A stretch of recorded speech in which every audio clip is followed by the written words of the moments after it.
Hello everyone, Tina here. I hope you're having a great day. Thanks so much for stopping by. Now today for my Try It Out Tuesday, I'm going to be using the stamp set from Spellbinders. It's called Merry and Bright Tree. And I was going to use the embossing folder, changed my mind halfway through. And since this stamp set is on the longer side, it will fit an A2 size card base, but I thought it'd make a perfect money card holder. So we're going to make one of those today. So this is one of those videos, guys, where I created it and then realized that it was not in stock when I tried to do the linking. But I think that's because Spellbinders right now is having a huge clearance sale. Hundreds of new markdowns over there, and I encourage you to check it out because you can find some great deals. I actually picked this stamp set up for $4.49. So if you're a clearance shopper, I'll leave a link below for you. Okay, we're going to jump in and get started. And I'm going to pull out my mini Misty. And then we're going to do some stamping. I'm going to grab a piece of Neenah 80-pound cardstock and my Memento ink. Both are alcohol marker friendly. Today I'm going to color in my images with my Copic markers. And I did leave the coloring in. I just sped it up super fast. If you don't like the coloring, I guess you guys could skip forward. But it didn't take too long. It was actually pretty simple. But I'm going to play some music and I will catch you back.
Okay, coloring is done. Now, I decided I wanted a little bit more dimension on my card. So I have a piece of white cardstock and I'm going to restamp my Christmas tree. And then I'm just going to color in that little heart that's next to the sentiment that says Merry and Bright. And then I'll use my gray Copic marker and color in the little light cord. And eventually we're going to color in our tree trunk. I thought we would fussy cut out just the Christmas tree and the star on the image that we stamped. This way I can pop this up with some dimensional adhesive and it's going to give my card a little bit of dimension. To clean up my fussy cutting, I'm going to go around the edges with my black marker here. After we get that done, here's where I go in and color in my little tree trunk. Just using 2 shades of brown.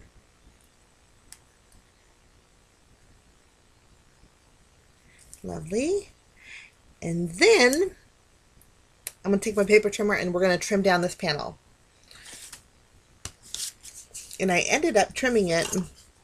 I made sure that the sides, each sides were even, but it's about 3 1/4 inches by 5.5 inches. So that's the size of my Christmas tree panel. And I'm going to need to trim that down just a little bit more. Okay. We're going to flip over our Christmas tree, add some foam squares on the back. Once we have our foam squares added, all we have to do is flip it over and place it directly on our stamped image here. And we have a cute little dimensional tree. Okay, super cute. Now we're going to work on our money card holder. I have a piece of 8.5 by 11 sheet of red cardstock. I'm placing it on the side and I'm scoring it 4 inches. Using the end of my bone folder, I'm going to enforce those score lines. I'm going to put this back in I have a smaller scoring board, so I'm going to score it again at 4 inches. So if you have a bigger one, you could score at 4 and then 8. Next, I'm going to fold it, put this in my paper trimmer, and I am going to trim at 6.5 inches and then 5.5 inches. So basically I took basically you can trim down a piece of cardstock to 9.5 inches by 6.5 inches, score at 4 inches and then 8 inches. And then you're left over with this little flap that I'm adding score tape to here. We'll just remove the release paper and then fold this in. And then we have basically a 4-inch by 6.5 inch money holder card. Okay, I hope I explained that right. I kind of went a little fast. But I grabbed $1. I didn't even check to make sure if my dollar bill would fit, but it was a little snug, but I got it in there. So that's my little money holder. If you want to make it a little bit taller, probably be nicer, but I didn't mind it being snug. Okay, I was originally just going to tape down my Christmas tree, but then I thought, well, I'll add a little sparkle. So I'm going to be using some silver cardstock here. And this is from Spellbinders also. Actually, it's only $1.79. So if you do a little shopping, throw that in your cart too, because it's a good deal. You get 3 sheets of silver, 3 sheets of gold, and then 3 sheets of white. And I use this stuff all the time. I really like it. It's poster board, so the back side's white.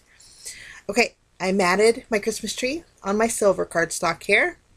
Then I'll just tape this down to my little money holder.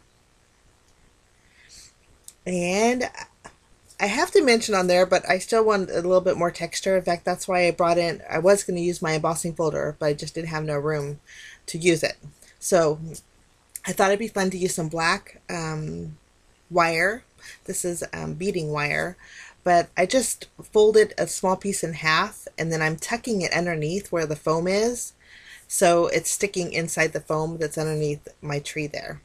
If you don't have the black wire, I think even you can use a paper clip, just fold it in half and then do the same thing.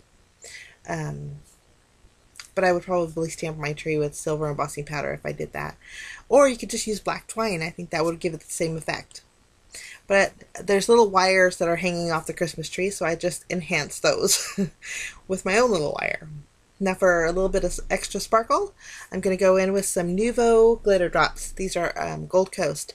Now I went over my Christmas bulbs that I colored in with some bright colors, and I thought these would dry a little bit transparent, but they just dried cloudy. So I ended up using my Copic marker and when they dried, going over my glitter drops, just to make them a little bit more colored, a little more colorful. But that's my card, my little money holder for today, guys. I'm so sorry the stamp set's not available, but any Christmas tree that you have in your stash could work. And didn't use this. This was probably on clearance too, guys. But let me know if you like to hear about sales and stuff, or if it bothers you. I love hearing about them, so I thought I would share that with you, especially if you're a bargain shopper. Have a great day. Thank you so much for joining me, and we will see you again soon. Bye-bye.